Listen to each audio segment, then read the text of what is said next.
19-ാം നൂറ്റാണ്ടിന്റെ അവസാനത്തിൽ ജപ്പാനിലെ സമുറായി യുഗം അവസാനിക്കുന്ന ഘട്ടത്തിലാണ് കഥ നടക്കുന്നത്. മുൻ സമുറായിയായ സുജിറോ സാഗ തന്റെ കുടുംബത്തെ പട്ടിണിയിൽ നിന്നും കോളറയിൽ നിന്നും രക്ഷിക്കാൻ കഠിനമായി പരിശ്രമിക്കുന്ന ഒരാളാണ്. ഈ സമയത്താണ് കൊഡോക്കു എന്ന പേരിൽ കോട്ടയിൽ നടക്കുന്ന ഒരു വിചിത്രമായ മത്സരത്തെക്കുറിച്ച് അദ്ദേഹം അറിയുന്നത്. ഏകദേശം 292 പോരാളികൾ പങ്കെടുക്കുന്നു. മറ്റുള്ളവരെ കൊന്ന് അവരുടെ ടാഗുകൾ ശേഖരിക്കണം. കോട്ടയിൽ നിന്ന് ടോക്കിയോ വരെ നീളുന്ന ഈ രക്തരൂക്ഷിതമായ യാത്രയിൽ അവസാനം ജീവനോടെ അവശേഷിക്കുന്ന ഒരാൾക്ക് 100 ലക്ഷം yen സമ്മാനമായി ലഭിക്കും. ഈ സീരീസിന്റെ നട്ടെല്ല് അതിന്റെ അതിശയിപ്പിക്കുന്ന ആക്ഷൻ രംഗങ്ങളാണ്. ഹോളിവുഡ് നിലവാരത്തിലുള്ള വാൾപ്പയറ്റും ഫൈറ്റുകളും ഇതിലുണ്ട്. ആനിമേഷൻ സിനിമകളെ അനുസ്മരിപ്പിക്കുന്ന രീതിയിലാണ് പല യുദ്ധങ്ങളും ചിത്രീകരിച്ചിരിക്കുന്നത്. രക്തച്ചൊരിച്ചിലും വയലൻസും അല്പം കൂടുതലാണെങ്കിലും ആക്ഷൻ പ്രേമികൾക്ക് ഇതൊരു വലിയ വിരുന്നാണ്. പലരും ഇതിനെ സമുറായികളുടെ സ്ക്വിഡ് ഗെയിം എന്ന് വിശേഷിപ്പിക്കുന്നു. പണത്തിനു വേണ്ടി ദരിദ്രരായ പോരാളികൾ പരസ്പരം കൊല്ലുന്നതും അത് കണ്ടു രസിക്കുന്ന അധികാരവർഗവും തമ്മിലുള്ള സംഘർഷം ഇതിൽ വ്യക്തമായി കാണാം. പ്രധാന വേഷം ചെയ്ത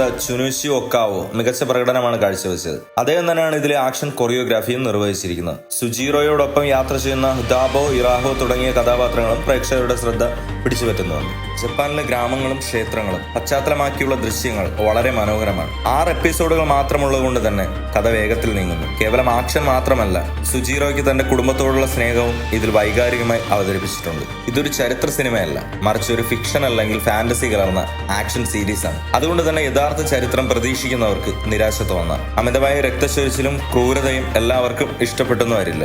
നിങ്ങൾ ഷോഗൺ അല്ലെങ്കിൽ സ്ക്വിഡ് ഗെയിം പോലുള്ള സീരീസുകൾ ഇഷ്ടപ്പെടുന്ന ആളാണെങ്കിൽ തീർച്ചയായും കണ്ടിരിക്കാൻ പറ്റിയ ഒരു കിടിലൻ സീരീസാണ് ലാസ്റ്റ് സമുറായി സ്റ്റാൻഡിങ്.